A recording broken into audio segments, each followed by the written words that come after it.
नमस्कार, जोहार। मेरा नाम है प्रेरणा और आप देख रहे हैं टू स्टेट्स का यह दूसरा एपिसोड। टू स्टेट्स एक ऐसा कार्यक्रम जहां हम बिहार झारखंड से जुड़ी खबरों पर बात करते हैं। ये खबरें कुल एक हफ्ते की होती हैं, कुल 7 खबरें होती हैं 7 दिनों के बनिस्पत, और इन 7 ही खबरों पर हम बातचीत करते हैं।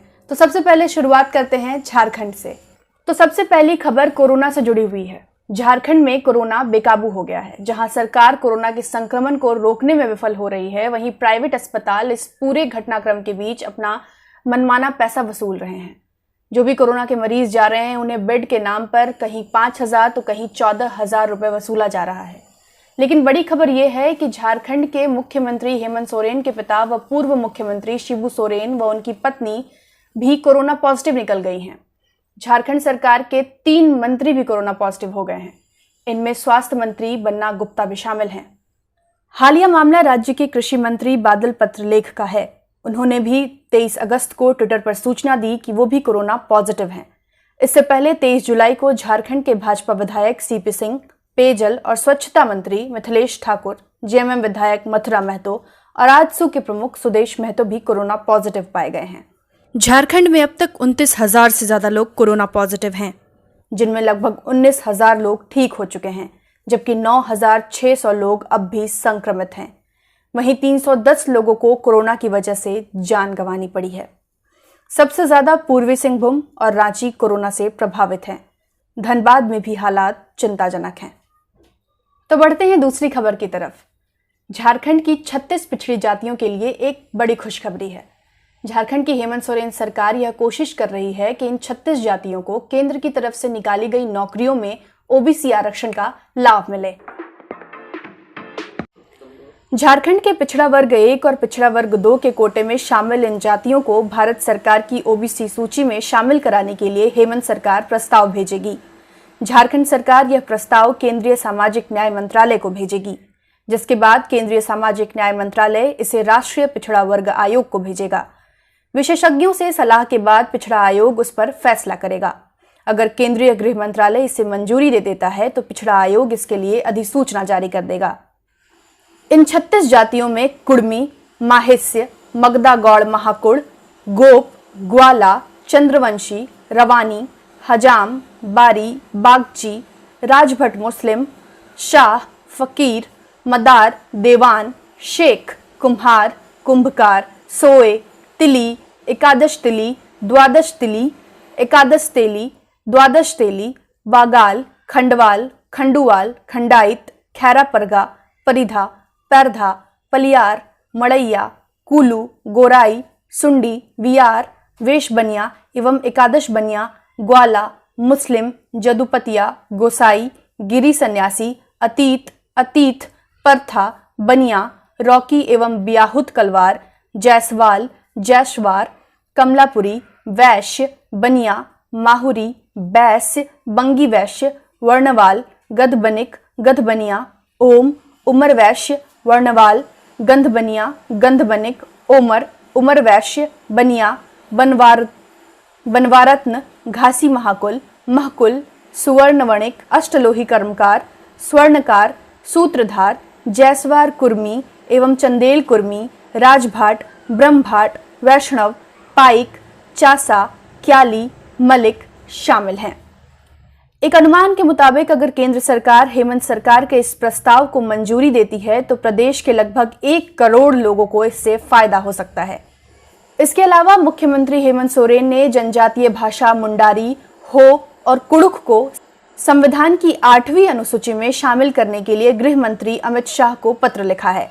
सीएम ने उम्मीद जताई है कि संथाली की तरह इन भाषाओं को भी 8वीं अनुसूची में जगह मिलेगी। तीसरी खबर प्रवासी मजदूरों से जुड़ी हुई है। झारखंड सरकार ने लॉकडाउन के वक्त लॉकडाउन उल्लंघन मामले में जिन प्रवासी मजदूरों के खिलाफ मुकदमा दर्ज कराया था उसे वापस लेने की बात कही है। जब देश भर में लॉकडाउन लगा तब भूख और प्यास से तड़पते हुए प्रवासी मजदूर अपने अपने घरों को लौट रहे थे। तमाम सरकारों की अपील और सख्ती के बावजूद प्रवासी मजदूरों की वापसी का ये सिलसिला रुका नहीं।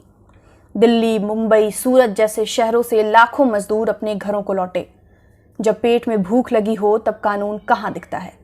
लॉकडाउन के दौरान लाखों मजदूर झारखंड भी लौटे। उसी दौरान झारखंड सरकार ने किसी को भी झारखंड से बाहर जाने या वापस शहर लौटने की इजाज़त नहीं दी थी, लेकिन कुछ मजदूर रोटी की तलाश में फिर से वापस निकल गए, जिसके बाद उन पर मुकदमा दर्ज किया गया। अब झारखंड सरकार ने फैसला किया है कि प्रवासी मजदूरों पर लगे लॉकडाउन उल्लंघन के 30 मामले वापस लिए जाएंगे। मुख्यमंत्री हेमंत सोरेन ने मामले में दर्ज प्राथमिकी को वापस लेने संबंधी मंत्रिपरिषद की अधिसूचना प्रारूप को मंजूरी दे दी है।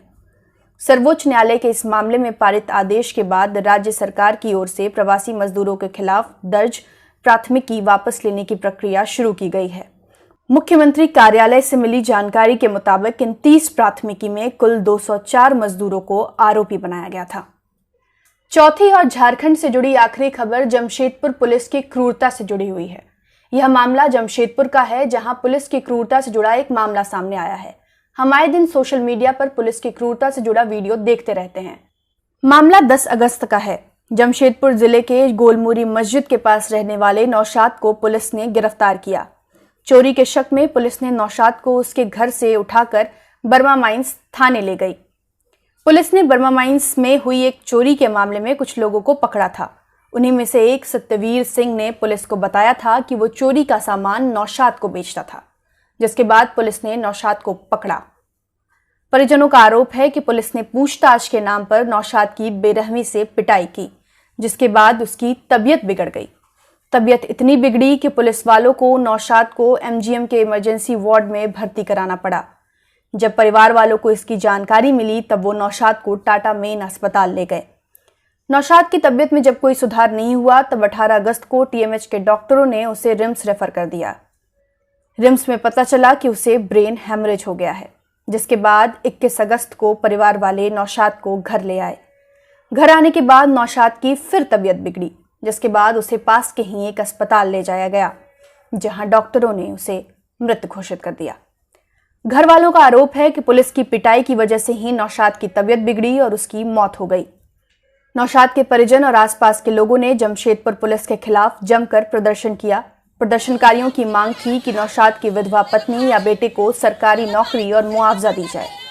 भीड़ को तितर-बितर करने के लिए पुलिस ने शुरू में हल्का बल प्रयोग भी किया, लेकिन जब बात नहीं बनी तब सिटी एसपी सुभाष चंद्र जाट ने दोषियों के खिलाफ कार्रवाई का आश्वासन देकर किसी तरह लोगों को शांत कराया।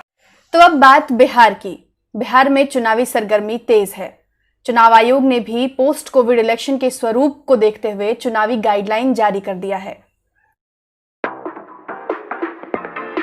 चुनाव आयोग ने पोस्ट कोविड इलेक्शन के स्वरूप से जुड़े गाइडलाइंस जारी कर यह साफ कर दिया कि बिहार विधानसभा चुनाव तय समय पर ही होंगे। चुनाव आयोग ने नामांकन पत्र दाखिल करने, चुनावी रैली करने और बूथ पर होने वाले मतदान से जुड़े 15 दिशा निर्देश जारी किए हैं। गाइडलाइंस के मुताबिक चुनावी गतिविधियों से जुड़े लोग अनिवार्य रूप से mask, sanitiser, thermal scan, gloves और पीपीई किट का इस्तेमाल करेंगे। उम्मीदवार इस बार अपना नामांकन ऑनलाइन दाखिल करेंगे। अगर उम्मीदवार ऑफलाइन नामांकन कराता है तो केवल 2 लोगों और 2 गाड़ियों को ही नामांकन स्थल पर आने की इजाजत होगी। डोर टू डोर कैंपेन के वक्त उम्मीदवार के साथ केवल 5 लोग ही हिस्सा ले सकेंगे। पब्लिक मीटिंग और रोड शो की अनुमति गृह मंत्रालय और राज्यों के कोरोना पर दिशा निर्देशों के अनुसार मिलेगी। कोविड-19 के दिशा निर्देशों का पालन करते हुए जनसभा और रैलियां की जा सकती हैं। जिला निर्वाचन अधिकारी को पहले ही जनसभाओं के लिए ग्राउंड की पहचान करनी होगी, जहां उसमें आने और जाने के लिए गेट लगा हो और सबको उसकी जानकारी हो। चुनावी सभा स्थल पर सोशल डिस्टेंसिंग का पालन अनिवार्य है। वोटिंग से एक दिन पहले बूथ को सैनिटाइज किया जाएगा। हर बूथ के प्रवेश और निकास द्वार पर साबुन, पानी, सैनिटाइजर मुहैया कराया जाएगा। जो वोटर मास्क लगाकर नहीं आएंगे उनके लिए बूथ पर रिजर्व में मास्क रखा जाएगा। थर्मल स्कैनर से मतदाताओं के तापमान की जांच भी होगी। जिन मतदाताओं का तापमान अधिक होगा उन्हें आखिर में मतदान का मौका दिया जाएगा। प्रत्येक मतदान केंद्र पर अधिकतम 1000 मतदाता ही होंगे। कोरोना पॉजिटिव, कोरोना संदिग्ध या क्वारंटीन किए गए मतदाता पोस्ट बैलेट से भी वोट डाल सकेंगे।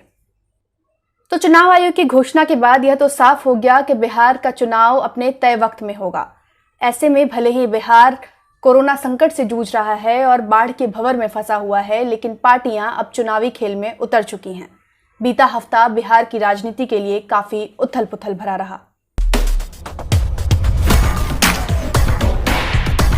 सप्ताह की शुरुआत में ही बिहार सरकार में जेडीयू कोटे से मंत्री श्याम रजक ने आरजेडी का दामन थाम लिया। वहीं जीतन राम मांझी ने आरजेडी, कांग्रेस और अन्य कुछ छोटे दलों के महागठबंधन से खुद को अलग कर एनडीए में शामिल होने की घोषणा कर दी। ऐसे में एनडीए को एक चर्चित दलित चेहरा मिल गया। उधर जेडीयू ने आरजेडी के कई विधायकों को तोड़कर अपनी पार्टी में शामिल कराया है। इनमें लालू प्रसाद यादव के समधी व तेज प्रताप यादव के ससुर चंद्रिका राय समेत आरजेडी के ही 5 विधायक जेडीयू में शामिल हो गए। इन 5 विधायकों में पटना के पालीगंज से विधायक जयवर्धने यादव, दरभंगा के केवटी से विधायक फराज फातमी, वैशाली के पातेपुर से विधायक प्रेमा चौधरी, मुजफ्फरपुर के गायघाट से विधायक महेश्वर यादव और सासाराम से आरजेडी के विधायक अशोक कुमार कुशवाहा शामिल हैं। इस हफ्ते के आखिर तक एनडीए में दरार की खबर पर भी बीजेपी अध्यक्ष जेपी नड्डा ने पूर्ण विराम लगा दिया। जेपी नड्डा ने यह साफ कर दिया कि एनडीए के तीनों घटक दल जेडीयू, बीजेपी और एलजेपी साथ चुनाव लड़ेंगे और गठबंधन के भीतर कोई दरार नहीं है। अब बिहार की राजधानी पटना से जुड़ी एक दर्दनाक खबर। पटना में कुल 7 लोगों ने एक महिला का गैंगरेप किया और उसकी वीडियोग्राफी कर सोशल मीडिया पर वायरल कर दिया। वीडियो में युवक महिला को जबरदस्ती शराब पिलाते भी दिखाई दे रहे हैं। पुलिस को दिए अपने बयान में पीड़िता ने बताया कि वह पटना में दाई का काम करती थी। काम करके वह पटना से अपने गांव लौट रही थी। रास्ते में बाइक सवार 2 युवक आए और पूछा कि आप कहां जा रही हैं। महिला ने अपने गांव का पता बताया। इस पर दोनों युवकों ने उसे गांव तक छोड़ने की बात कहकर बाइक पर बिठा लिया। युवक उसे पुनपुन बांध की ओर सुनसान जगह पर ले गए। वहां उन बाइक सवार युवकों के 5 और दोस्त आ गए। सबने महिला से जबरदस्ती की और रेप किया। वीडियो के वायरल होने के बाद गहरी नींद में सो रही पुलिस जागी और अब तक 6 आरोपियों को गिरफ्तार किया जा चुका है। तो ये थी बिहार झारखंड से जुड़ी हुई कुछ महत्वपूर्ण खबरें। हालांकि 1-2 और खबरें हैं जो काफी महत्वपूर्ण रहीं। जैसे सुशांत सिंह राजपूत आत्महत्या मामले में सुप्रीम कोर्ट ने सीबीआई जांच का आदेश दिया है। वहीं महेंद्र सिंह धोनी और सुरेश रैना के रिटायरमेंट के बाद प्रधानमंत्री नरेंद्र मोदी ने खुद उनके नाम एक भावुक पत्र लिखा। पत्र को काफी पसंद किया गया, सोशल मीडिया पर भी काफी वायरल हुआ। ये सेगमेंट आपको कैसा लगा मुझे ज़रूर बताइए। अगर पसंद आया तो लाइक करिए, कमेंट करिए, कुछ सुझाव देना है तो वो भी बताइए और अपने दोस्तों के बीच साझा करिए।